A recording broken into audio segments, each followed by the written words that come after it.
Welcome everyone to Douche Daycare, and it's nap time. It's quiet. Please keep the noise down, and any yelling, well, keep it to yourself. That's right. We're back after a few weeks. We've been here at Douche Daycare working hard, hardly working. Yeah, and luckily right now the kids are in bed. Yeah. But we're back, we're ready, and welcome to Rassle This. Dig It.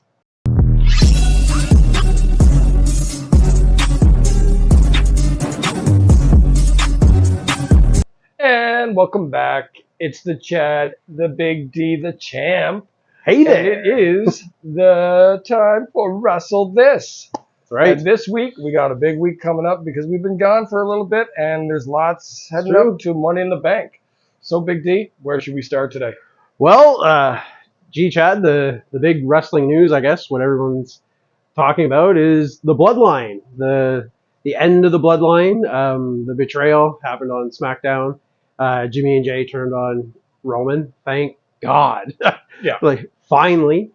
I get what they're doing. They're going to stretch this out to Mania 40 to kind of, instead of Cody Rhodes challenging. So, it was like, oh my God, one of those big oh my God moments. I didn't think it was actually going to happen at the start, but yeah, I know. It seemed like they were going to drag it for another couple of weeks. Yeah, I mean, they've been doing that a lot lately, right? Oh, so, yeah. But it was nice to see them actually, like Jay finally pull the trigger. Yes. Thank God. Super kick heard around the world kind of deal. Yeah.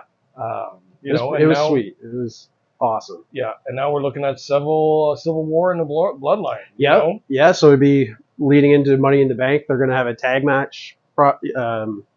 Is it going to be like Extreme Rules, no rules, like that kind of thing, or I don't know if they've figured that out yet. I know. Yeah. Honestly, I think I'd like to see a TLC, but there's no championships involved. Yeah. Maybe an extreme match would be nice to blow off, or get a good start to the feud that the Bloodline is going to go through. Yep. I don't know what's going to happen at the end. I'm hoping Jimmy and Jay pull out the W, but stranger things has happened, and we'll see.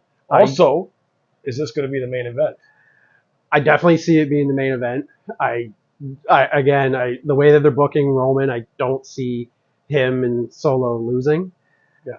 But I also agree with you. Like, I don't see them booking Jay and Jimmy to lose. So not right away, right? No. So is it going to end in just like a no contest, right? Or like a screw job finish? Yeah, something. There'll be some kind of shenanigans like that. But because both are being booked so strong that I don't see how they book one to go over the other clean. Yeah. It's not. Yeah, there's going to be some kind of screwy finish to protect both sides, kind of leading into probably SummerSlam, and they're probably going to drag it out to around Survivor Series or maybe even the Royal Rumble. Yeah. Right. So. Yeah, I can see the Royal Rumble be the final push off, and then they, if they're going to pull the trigger on Cody, then that's probably going to be that's probably what's going to be it. Yeah, it makes sense to finish his story, and it's just again part two, 6, 2 year story, 2 year story because they had to make way for the Bloodline, betrayal storyline, which is cool, but again, I would have preferred to see Cody Rhodes go back to the championship against Roman, but in any event, that's kind of where they're going. I guess speaking of Cody, so it's going to be Cody Rhodes and Dom at Money in the Bank, which makes, honestly, for me, it makes no sense. It's for me, it's a filler feud between him and Brock coming back. You said it. I do see though, Brock coming back at Money in the Bank. Oh, and costing Cody the win. Guaranteed. And giving Dom, the most hated man, by the way, in professional wrestling right now, is definitely Dominic Mysterio. Yeah. That guy can't use a mic without getting booed out of the building. Oh, no, not at all. But yeah, I totally agree with the Chad there. It's going to be, obviously, Lesnar's going to interrupt and probably cost Cody the match. Or, again, there's going to be some kind of shenanigans to set up Cody Rhodes and Brock Lesnar 3 at SummerSlam. Apparently, it's going to be some kind of gimmick match or some kind of stipulation we haven't seen in a while, maybe a bull rope match or dog collar or something. Yeah, something old school would be cool. Connecting to, I don't know if anybody knows this, but Cody Rhodes' father was Dusty Rhodes, and but connecting to Dusty Rhodes, how he used to do all the gimmick matches definitely. and And I stuff mean, like back that. in the day, it was those things were awesome. Like Yeah. those gimmick matches, bull rope matches, strap matches. Yep. They were great. I don't know. It's going to be interesting to see how it plays out with Cody Rhodes and Brock Lesnar because, you know, Brock is a wrestler. He's a fighter. I don't know what's He was a fighter. like. Yeah, I know. I don't know what he's going to be like with a strap in his hand. So it'd be interesting to see what goes on. Yep. But again, that's SummerSlam when we're headed towards Money in the Bank. Yeah. You know? Yeah, it's almost like they're setting up Money in the Bank for so many matches at SummerSlam. Like you can see see where it's going a mile away. And right? I mean, it's good, it's bad. Yeah. It's, you know. It's going to be predictable, I think. Yes. Very predictable Money in the Bank. Speaking of, so Money in the Bank. So who's going to win Money in the Bank ladder match? See, I don't know. What are your thoughts? Let's go with you first. Let's see what I would love to see LA Knight win. I think he's the right pick. You know, he's super over. That makes the most sense. Just recently, so Logan Paul is in it. Last night. So I don't see them having Logan Paul in it and not have him win either. I know. Right? So but then again, can you imagine? Okay, like you're a guy like LA Knight, like you've worked your way, you've been a wrestler for 10 years, 15 years, and they're going to give it to this YouTube guy. Yeah. Like I know Logan. The biggest problem I have with the WWE right now is there's too much feature on the part-timers and not enough on the full-timers who are there, like LA Knight. Yes. When you saw him, when he came out last night on Raw, easily the pop of the night. Yeah. Oh, yeah. And for sure. He can work a mic. He worked Logan Paul. He's awesome. You know, he worked Logan Paul last night did. on the mic. And when he said he took a shot at Logan Paul being a YouTuber or whatever. And like, you know, he told him give him a map to where he could stick his prime drinks. Yeah. Which is, you know, and I think that caught Logan Paul a little off guard. I think so. You know, YouTubers like ourselves, I mean, we do a lot of talking, but, you know, in the ring, those guys are professionals, guys. Yeah. Like, you got to be careful. And, you know, LA Knight deserves it. So does Damian Priest in my arm. That would be so I don't think Logan Paul is going to win it. Yeah. But again, I don't see them putting him in it. He's gonna have a bunch of spots, right, to kind of secondary prize that you're not going to win it, but we're going to make you look good. Yeah. My second pick really would be Damian Priest. Yeah. And he deserves it. He does. Yeah. They both do over Logan Paul. Oh, definitely. Right. Definitely. You know.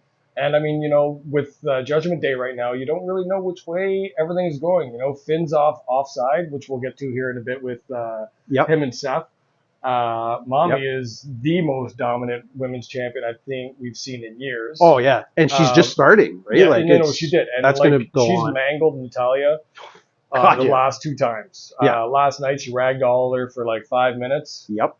And the match didn't even start. No, and she's already clearing out the division. Like she's got no real contenders right now. Right? No. Like, but I mean, she may. There was a spot between her and Raquel Rodriguez last night. Yep. Right. Yeah. You know, after the match and before Raquel unfortunately lost to Trish due to Becky interference. Yeah. They did have a moment. You know, and I don't know. I see Raquel doing big things, and you know, maybe giving. I don't know if she's ready for the women's championship title. She's definitely ready to step up a notch and fight for it, though. Yep.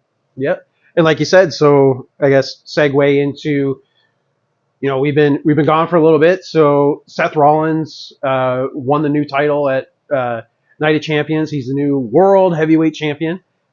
Basically the Raw champion.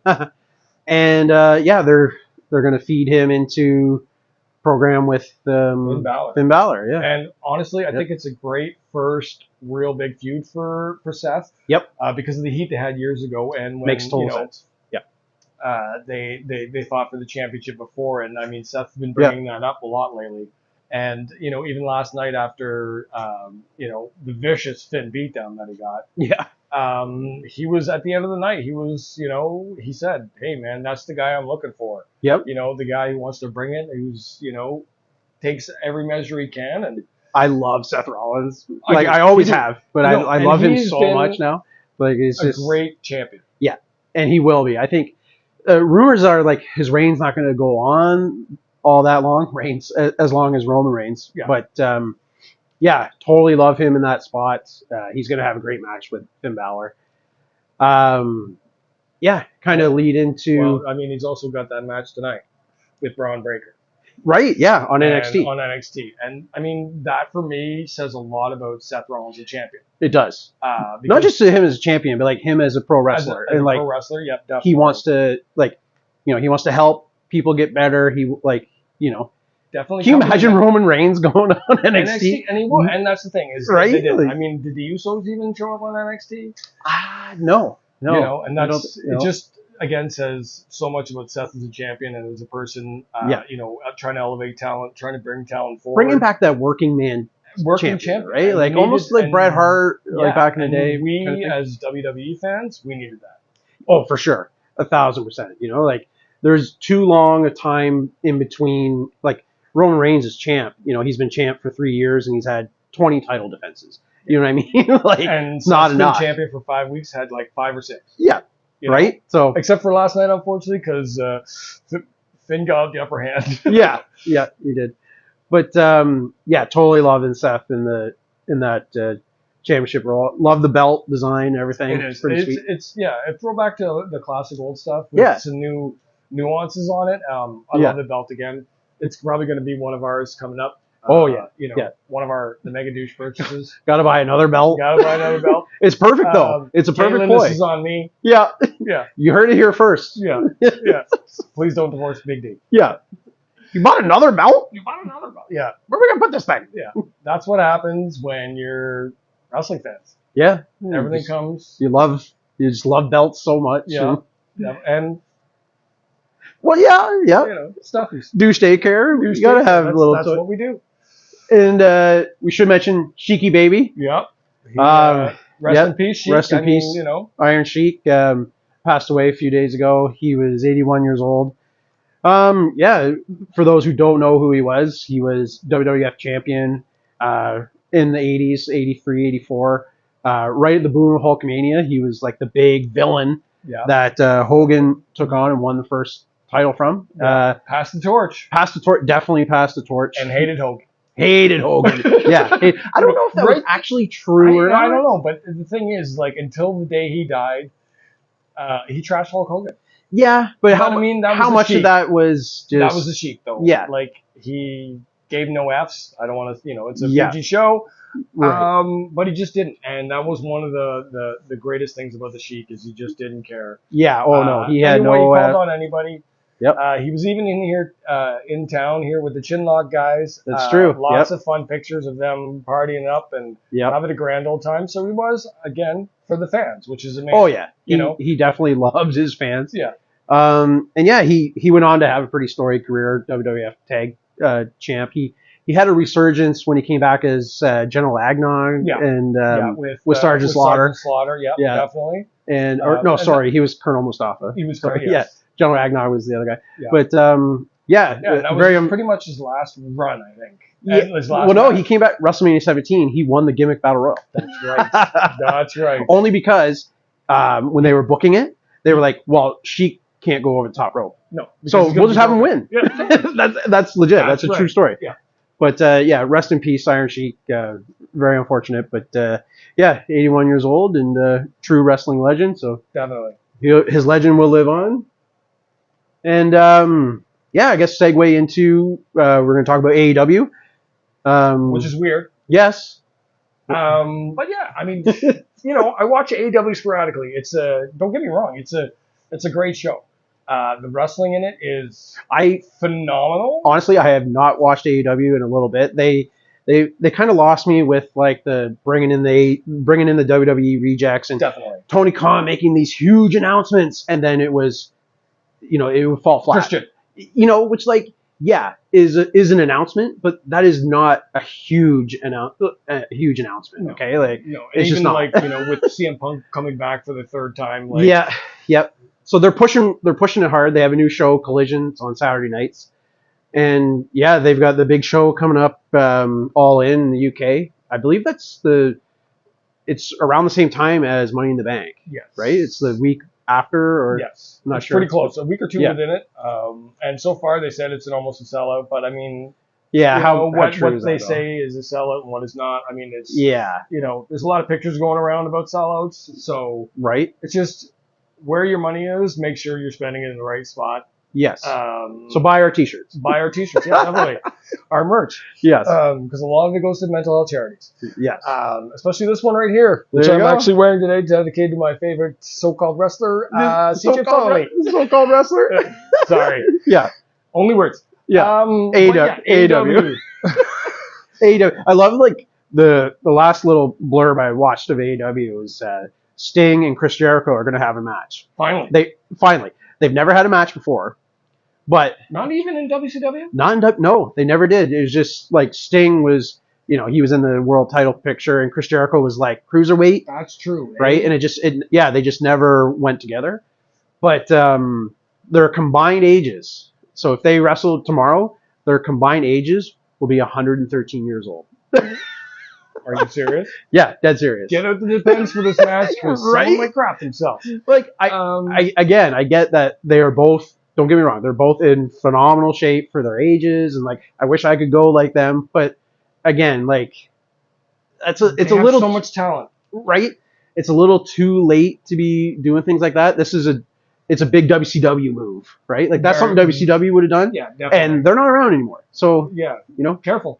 Careful what you wish for. Like I mean, suppose. they have even like the older generation, like Daniel Bryan, Claudio Castillo. They're trying to put people over. Like Daniel Bryan's becoming more involved. Orange Cassidy and like Cassidy all those guys off the hook. He's amazing.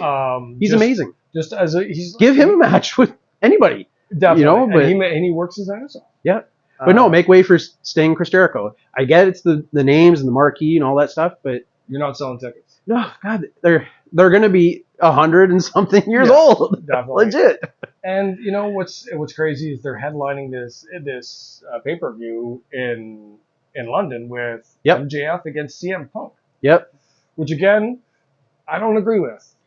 He's been gone for so long. There's been a lot of heat behind his name, and I don't know if maybe they're trying to draw the money from the heat. But again, there's a lot of better challengers out there. Yeah, Darby Allin, like even Jungle Boy, the Four Pillars. They each haven't had their individual match yet. They should have built the show around is CM Punk going to show or not? Yeah, and then had him show up at the end, or like have like that surprise pop or something like that. Honestly, I think that by announcing that CM Punk's going to be there and he's going to be challenging for the title, that's going to hurt it.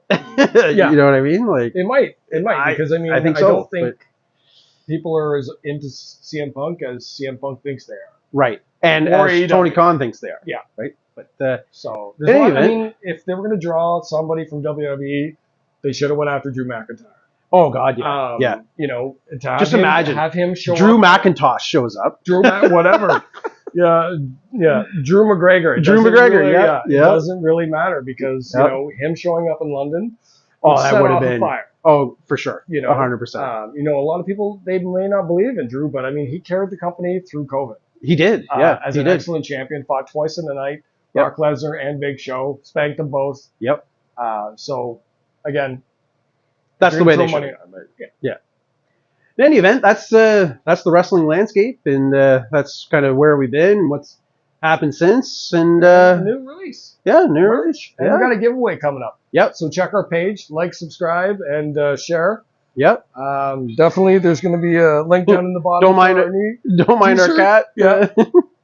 We have pet daycare as well. Yeah, pet daycare, douche daycare. Yeah. So check the links down the bottom. Subscribe, like, share, and remember, people, if you can't wrestle each other, Rassle This. Take it. We'll see you next time. We're gods. Total gods. Yeah.